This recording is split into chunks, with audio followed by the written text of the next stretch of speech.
السلام علیکم ورحمۃ اللہ وبرکاتہ۔ محترم ناظرین، میں زبیر ہاشمی اس مبارک مہینے میں پروگرام فرمان الہی کے ذریعے آپ سبھی کا دلی خیر مقدم کرتا ہوں۔ ناظرین، پچھلے ایپیسوڈ میں ہم نے سورۃ الاحزاب کی آیت نمبر 19 سے 43 تک تلاوت اور اس کا ترجمہ سننے کا شرف حاصل کیا۔ آج ہم اپنے اس پروگرام میں سورۃ الاحزاب کی آیت نمبر 44 سے 54 تک تلاوت اور اس کا ترجمہ سننے کی سعادت حاصل کریں گے۔ کل جن آیتوں کی تلاوت کی گئی ان کے آخر میں ہم نے یہ سنا تھا کہ اللہ سبحانہ و تعالیٰ کا ذکر صبح و شام کثرت سے کرتے رہنا چاہیے اور اللہ سبحانہ و تعالیٰ ایسے بندوں پر اپنی رحمت کو نازل فرماتا ہے۔ اسی طریقے سے آج تلاوت کی جانے والی آیتوں میں نیک بندوں کے بارے میں بیان کیا جا رہا ہے کہ نیک اور اطاعت و فرما بردار بندے جب اللہ سبحانہ و تعالیٰ کے دیدار سے مشرف ہوں گے تو اس وقت آپس میں سلام کریں گے۔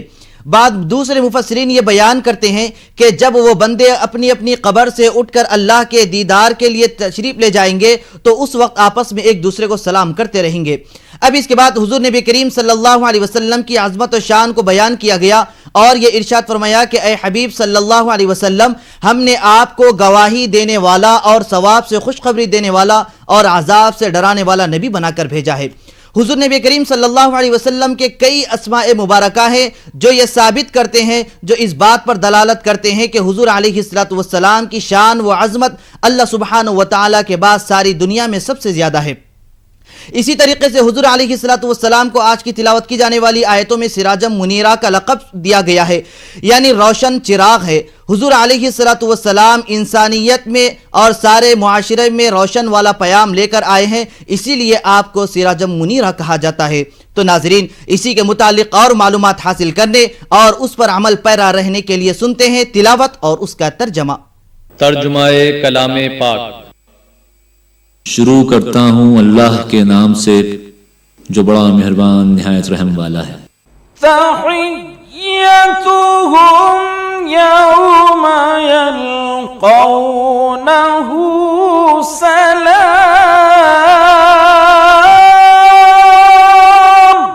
وأعد لهم أجرا كريما۔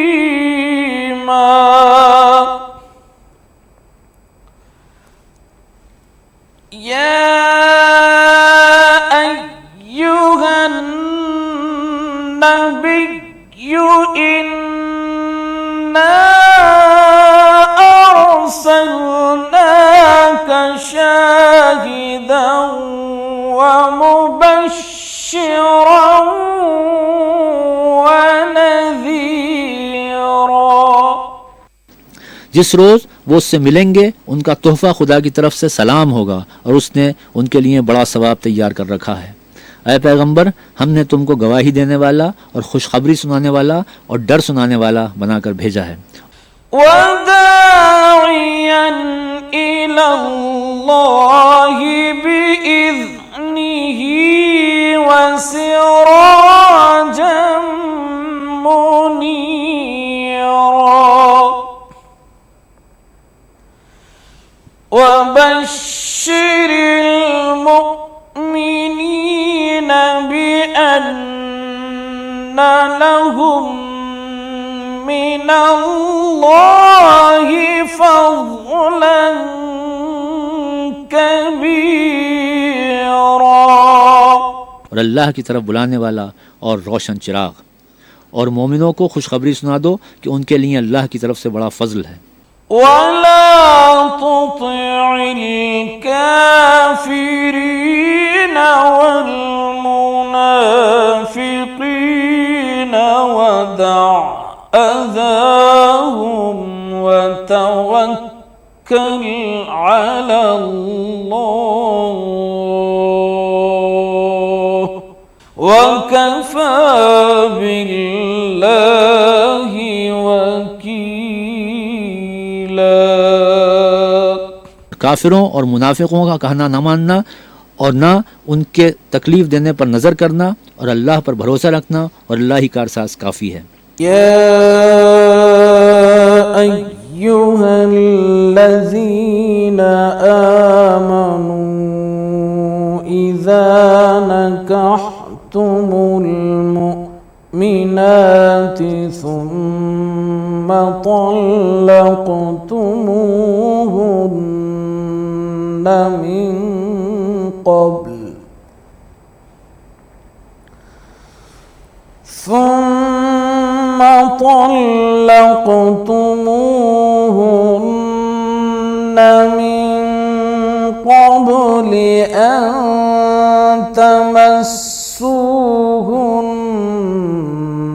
فما لكم عليهن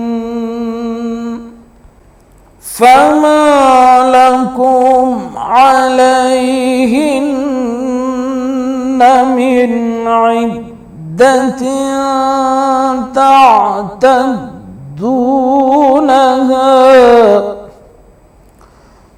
فمتعوهن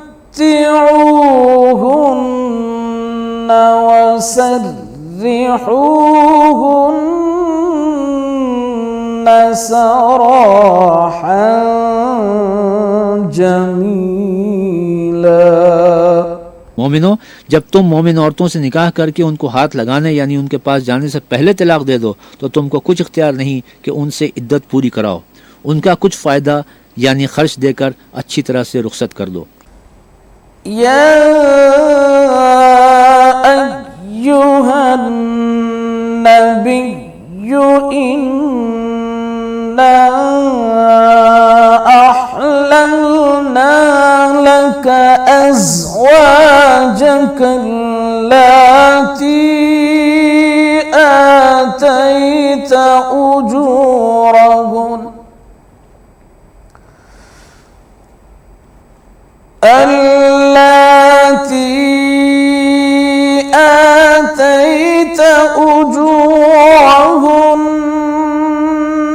وما ملكت يمينك مما أفاء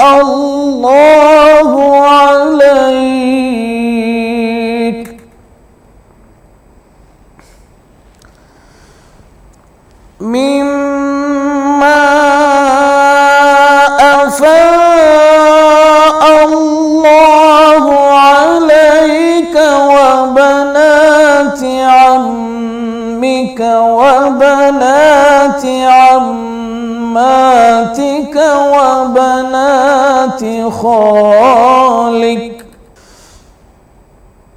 وبنات خالاتك اللاتي هاجرن معك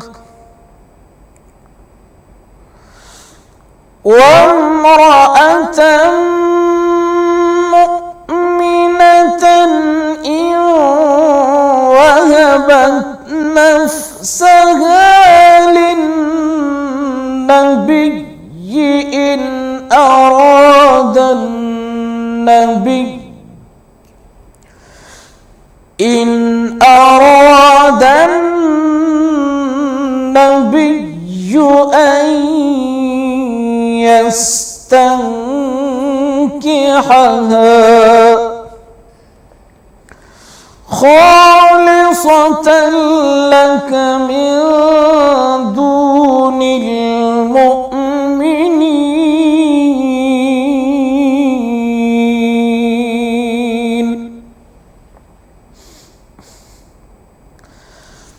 قد علمنا ما فرضنا عليهم في أزواجهم وما ملكت أيمانهم لكي لا يكون عليك حرج وكان الله غفورا رحيما। ऐ पैगंबर, हमने तुम्हारे लिए तुम्हारी बीवियां जिनको तुमने उनके महर दे दिए हैं हलाल कर दी हैं, और तुम्हारी बांदियां जो खुदा ने तुमको कुफ्फार से बतौर माल गनीमत दिलवाई हैं, और तुम्हारे चचा की बेटियां और तुम्हारी फूफियों की बेटियां और तुम्हारे मामुओं की बेटियां और तुम्हारी खालाओं की बेटियां जो तुम्हारे साथ वतन छोड़कर आई हैं, सब हलाल हैं। और कोई मोमिन औरत अगर अपने तई पैगंबर को बख्श दे यानी महर लेने के बगैर निकाह में आना चाहे बशर्ते के पैगंबर भी उससे निकाह करना चाहें वो भी हलाल है, लेकिन ये इजाज़त ए मोहम्मद ख़ास तुम ही को है, सब मुसलमानों को नहीं। हमने उनकी बीवियों और बानियों के बारे में जो महर वाजिबुल अदा मुकर्रर कर दिया है हमको मालूम है, ये इसलिए किया गया है कि तुम पर किसी तरह की तंगी ना रहे और खुदा बख्शने वाला मेहरबान है। सूरतुल अहज़ाब की तिलावत और उसका तर्जमा जारी रहेगा। हम लौट कर आते हैं एक छोटे से वक्फे के बाद। वक्फे के बाद दोबारा आप सभी का खैर मक़दम है। नाज़रीन मुहतरम, आज तिलावत की जाने वाली दीगर आयतों में अल्लाह सुब्हानहु व तआला ने हुजूर नबी करीम सल्लल्लाहु अलैहि वसल्लम के साथ क्या आदाब रखना चाहिए इसका जिक्र किया गया। यानी यहाँ पर हुजूर नबी करीम सल्लल्लाहु अलैहि वसल्लम के बारे में बतलाया जा रहा है कि एक मरतबा हुजूर अलैहिस्सलातु वस्सलाम दावत का एहतमाम किए। अब बाज़ लोग आए, तनावुल किए और हुजूर नबी करीम सल्लल्लाहु अलैहि वसल्लम ने भी तनावुल फरमाया। आप उठ गए, आपके साथ भी बाज़ सहाबा उठ गए, लेकिन बाज़ हज़रात बैठे रहे। तो अल्लाह सुब्हानहु व तआला ने ये इरशाद फरमाया है कि जब तुम खाने से फरागत हासिल कर लो तो फिर इसके बाद बातें करते हुए बैठना नहीं चाहिए, बल्कि अपने मकाम को लौट जाना चाहिए। तो नाज़रीन, और मालूमात हासिल करने के लिए शामिल हो जाते हैं तिलावत और उसके तर्जमे के साथ। तुर्जी मन तशाउ मिनहुन्न व तुवी इलैका मन तशाउ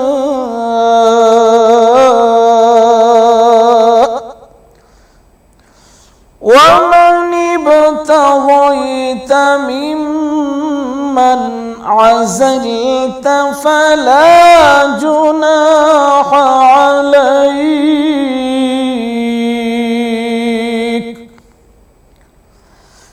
ज़ालिक अदना अन तक़र्र अअयुनुहुन्न वला यहज़न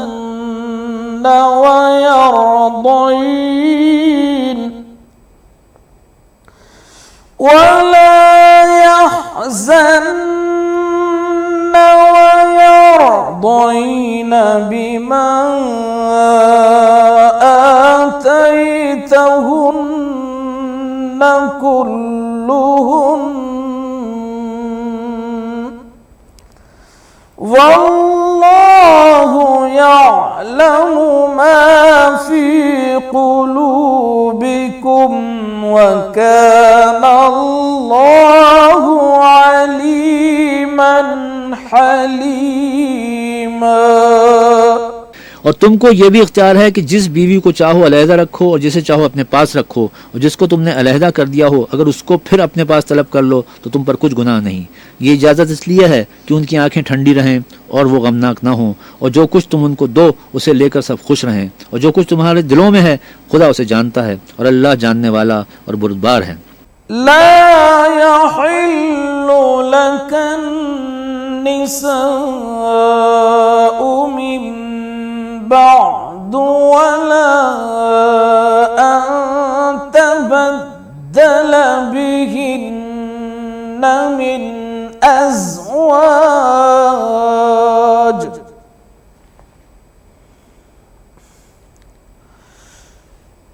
वला تبدل بهن من أزواج ولو أعجبك حسنهن إلا ما ملكت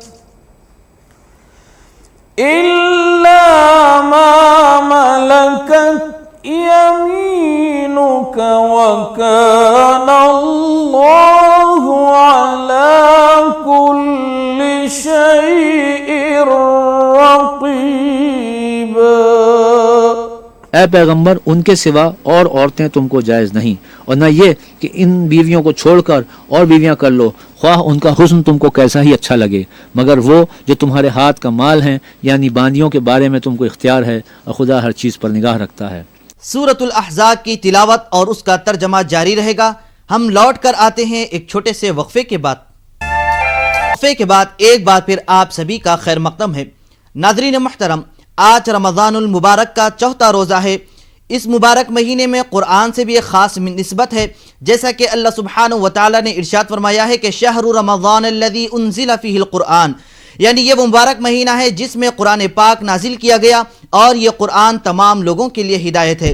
तो इसीलिए हमें चाहिए कि कुरान की तिलावत कसरत से करें और कुरान की तिलावत कसरत से सुनते रहें। ख़ास तौर पर रमज़ानुल मुबारक के महीने में नमाज तरावी का अहतमाम किया जाता है, इसमें भी कुरान की तिलावत सुने, क्योंकि कुरान का पढ़ना और सुनना ये दोनों सवाब का भी काम है और हुजूर नबी करीम सल्लल्लाहु अलैहि वसल्लम की भी सुन्नत है। तो नाजरीन, इस मुबारक महीने में सूरतुल अहज़ाब की तिलावत के मजीद फरमुदात जानने के लिए सुनते हैं आज की बाकी आयतों की तिलावत और उसका तर्जमा। या अय्युहल्लज़ीना आमनू ला तदखुलू बुयूतन नबिय्यि इल्ला ज़न लकुम इला तआमिन गैर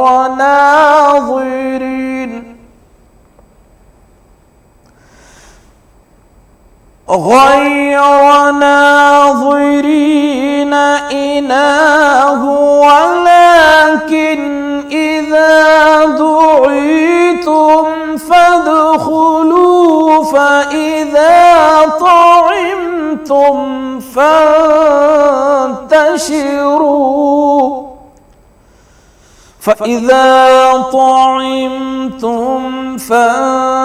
فانتشروا ولا مستأنسين لحديث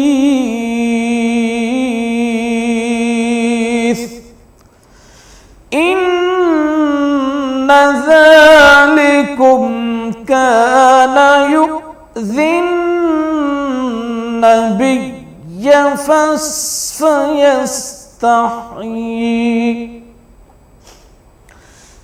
إن ذلكم كان يؤذي النبي فيستحيي منكم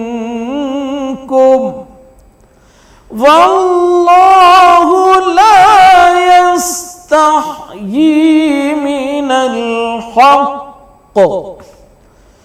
وإذا سألتموهن متاعا فاسألوهن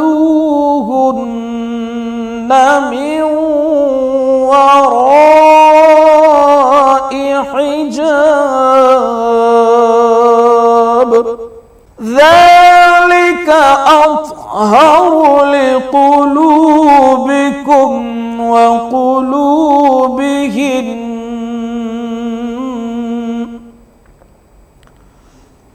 وما كان لكم أن تؤذوا رسول الله ولا أن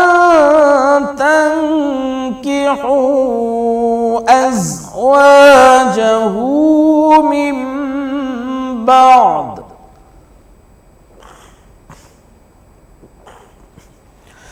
ولا أن تنكحوا أزواجه من بعده أبدا إن ذلكم كان عند الله عظيما। मोमिनो, पैगंबर के घरों में न जाया करो मगर इस सूरत में कि तुमको खाने के लिए इजाज़त दी जाए और उसके पकने का इंतज़ार भी ना करना पड़े। लेकिन जब तुम्हारी दावत की जाए तो जाओ और जब खाना खा चुको तो चल दो और बातों में जी लगाकर न बैठ रहो। ये बात पैगंबर को ईज़ा देती थी और वो तुमसे शर्म करते थे और कहते नहीं थे, लेकिन खुदा सच्ची बात के कहने से शर्म नहीं करता।